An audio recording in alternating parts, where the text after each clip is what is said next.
만나서 반갑습니다. 이동호입니다. 저도 태어나기는 저희 아버지가 정읍 출신입니다. 그리고 선생이었고 저도 정읍 사내면에서 태어나서 근데 이제 학교를 경상도로 가시는 바람에 대부분 학교는 부산하고 울산에서 다녔습니다. 그래서 저는 전라도에서 태어나서 경상도에서 학교 다닌 정말 묘한 소유지인데 제 고향이 바로 이 이웃이라서 너무 감회가 새롭고 만나서 정말 반갑습니다. 오늘 목사님께서 전향에 관한 얘기를 하셨습니다. 제가 전대협 연대사업국장입니다. 연대사업국장이라는 것은 통일전선 사업을 하는 겁니다. 그러니까 사실은 전대협 내에서 굉장히 높은 자리입니다. 한 의장 빼고 한 두 번째, 세 번째 정도 자리입니다. 제가 주로 했던 게 야당 정치인들, 이제 김대중, 김영삼 씨 만나고 그 다음에 지금 민주운동 장기표, 그 다음에 죽은 이런 사람들을 만나서 연대 사업을 하는 것이 제 일이었습니다. 그래서 그렇게 하다 보니까 제가 김대중 씨를 1대1로 만난 게 20번이 넘습니다. 김대중 씨의 동교동 집에 들어가서도 만났고요. 그리고 거기서 같이 1시간, 2시간 같이 밥 먹기도 하고요. 서귀호텔에서도 만나고요. 당사에서 만났습니다.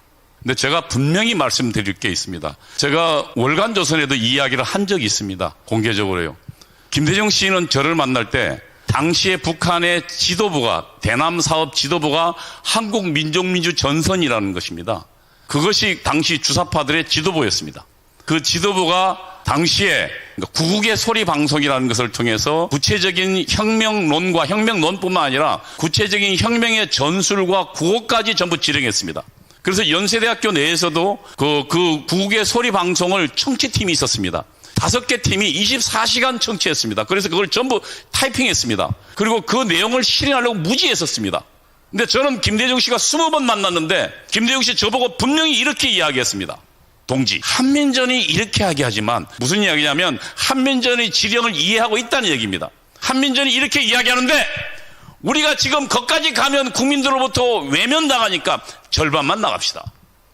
이게 저와 김대중이 마주 앉아서 했던 나눈 대화들입니다. 이런 사람이 대한민국의 대통령이 됐던 것입니다. 제가 분명히 말씀드릴 수 있습니다. 김대중은 단 한 번도 전향한 적이 없습니다. 그는 북한의 지시를 받는 사람이었다고 분명히 말할 수 있습니다. 제가 그 증인입니다. 저는 월간조선의 이 이야기를 분명히 대담으로 기사하고 했습니다. 한 번도 김대중 씨 측에서 저에게 항의하는 사실을 본 적이 없습니다. 그리고 또 하나 말씀드리겠습니다. 여러분, 만일 전향을 한다면 바울처럼 해야 됩니다. 사울이 바울이 된 것처럼. 자기가 했던 것이 부끄러워야 됩니다. 저는 이 자리에 설 때마다 과거 제가 주사파했던 사실이 정말로 부끄럽고 창피하고 몸둘 바를 모르겠습니다. 내가 왜 그 이승만을 몰랐던가? 내가 왜 박정희를 적이라고 생각했던가? 그것이 부끄럽고 치욕스럽습니다. 저는 전향이 그거라고 생각합니다. 저는 10년 넘게 공부하면서요, 문제가 있다고 느끼면서 10년이 걸렸습니다. 그 마지막 순간 책을 덮으면서 하나는 이승만 때문에 울었습니다. 하나님이 이 정말 아무것도 없는 나라에 이승만이라는 사람을 준비해 두셨구나.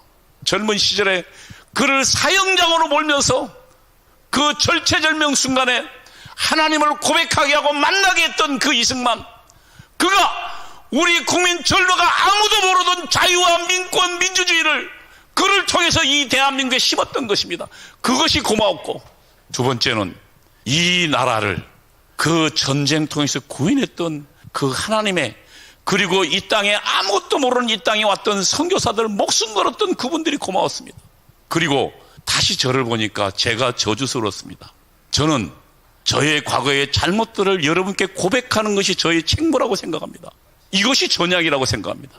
저는 그래서 아까 목사님 말씀처럼 김대중은 절대 않고 전향하지 않았다. 그는 끝까지, 그리고 그는 10억 불 정도가 간 걸로 압니다. 북한에. 그 돈이 우리에게 핵폭탄으로 나가왔습니다. 그것이 어떻게 전향한 사람이, 그는 대한민국의 적부를 돕는 일을 했던 것이라고 저는 분명히 말씀드릴 수 있습니다.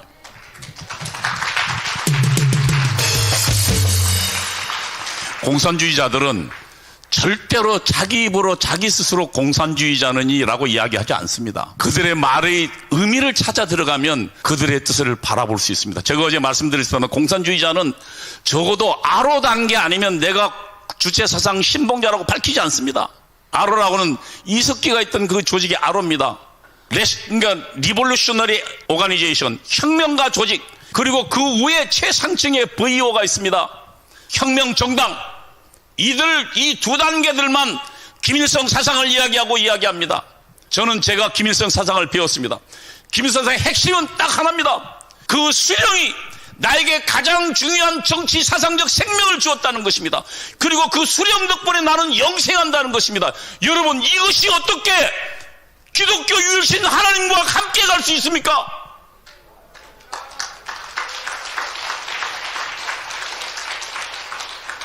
지금 목사님들은 아마 주체 사상을 따르는 자들을 지지하는 목사님들은 이 내용까지는 모를 것입니다. 공산주의자들은 입만 열면 자유는 이야기 안 합니다. 그들은 민주주의는 두 가지가 있거든요. 자유민주주의가 있고 오늘날 우리가 채택한, 그리고 공산주의가 채택한 전체주의형 민주주의, 인민민주주의가 있습니다. 그래서 민주라고 얘기하면 그래 어떤 민주인데라고 물어야 됩니다. 여러분, 우리가 똑똑해야 공산주의자들 그 가면을 벗어낼 수 있습니다. 그들이 평화를 이야기하면 그래 어떤 평화인데, 북한에 의한 굴종의 평화를 복종을 말하느냐, 아니면 자유민주주의를 위한 평화를 말하냐고 물어야 됩니다.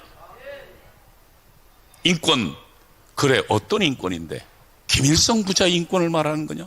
라고 물을 때 주체 공산주의자들은 그들의 진면목이 가면이 벗어진다는 것을 꼭 아시기 바랍니다.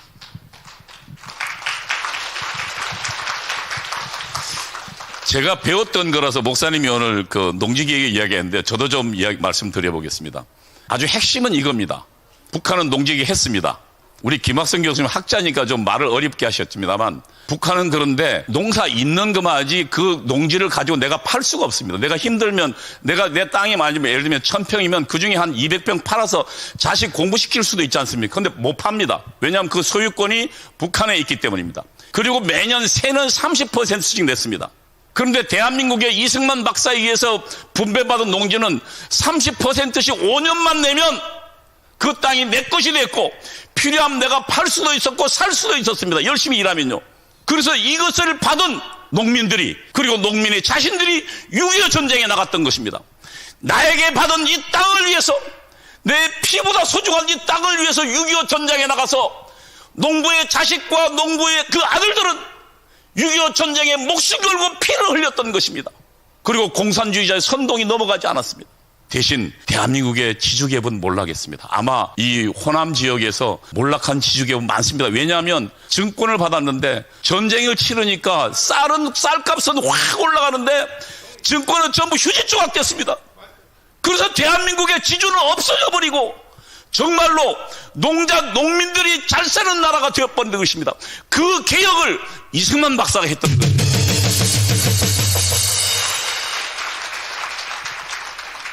저는 지금 주사파들이 어떤 단계에 있는가를 말씀드리겠습니다. 혁명 바로 전 단계가 민중주도의 민주연립정부입니다. 말이 용어는 어렵습니다. 아주 심플하게 이야기하면 그 정부의 역할이 뭐냐면 첫 번째 파쇼 체제 개혁입니다. 파쇼 체제란 주사파들이나 공산주의의 용어인데 한마디로 얘기합니다. 보수 반동 정치인과 보수 반동 관료들, 그리고 보수 반동 재벌들을 없애는 것을 말합니다.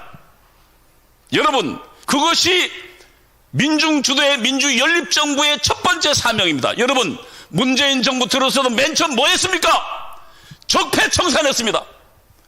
적폐청산을 다른 말로, 북한의 혁명론 말로 다시 번역하면 파쇼 정치체제 개혁이라는 것입니다.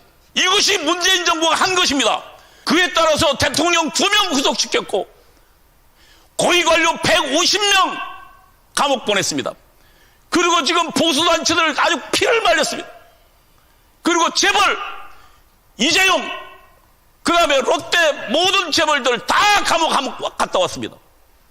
이게 북한의 혁명론을 따르는 결정적 증거가 아니고 무엇이란 말입니까, 여러분?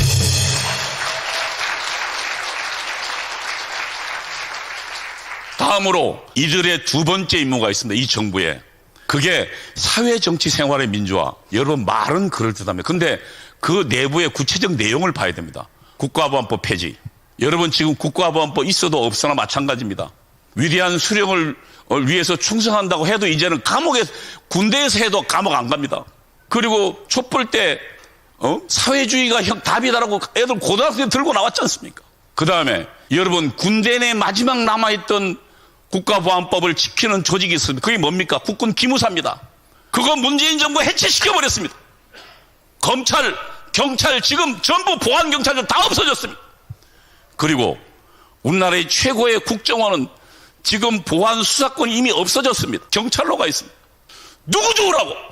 저는 문재인 정부에게 분명히 경고합니다. 그리고 분명히 말씀드릴 수 있습니다.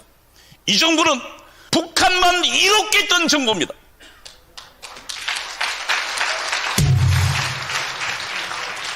이제 이번이 대통령 선거 며칠 남지 않았습니다. 3월 9일이면 이제 3주면 대통령 선거가 납니다. 왜 체제 전쟁이라고 말합니까? 여러분, 이제 만일 문재인 2기가 대통령이 된다면 우리가 봤던 것보다 더한 꼴을 보게 될 겁니다. 저는 제가 주사파했던 사람으로 분명히 증언할 수 있습니다. 여러분, 대한민국의 자유민주주의 시장경제가 무너지는 것을 여러분 눈앞에서 보실 것입니다. 정신 바짝 차리고. 그러나 우리 국민들이 아직 저들의 선동에 다 넘어가지는 않았습니다. 그동안 광화문 혁명이 있었기 때문입니다. 정광 목사를 중심으로 한 광화문 혁명이 그들의 노력에도 불구하고 대한민국을 승리로 이끄는 기틀을 마련했습니다. 그래서 우리는 3월 9일을 단순히 투표가 아니라 전쟁으로 맞이해야 됩니다. 우리가 내일 모레 광화문에 모이는 이유도 바로 거기에 있습니다. 그리고 우리 국민을 깨워야 하는 것입니다, 여러분. 이번 토요일 광화문에서 모여서 우리 국민을 깨우고 뿐만 아니라 3월 9일을 승리로 맞이하는 우리와 여러분이 되시길 바랍니다. 감사합니다.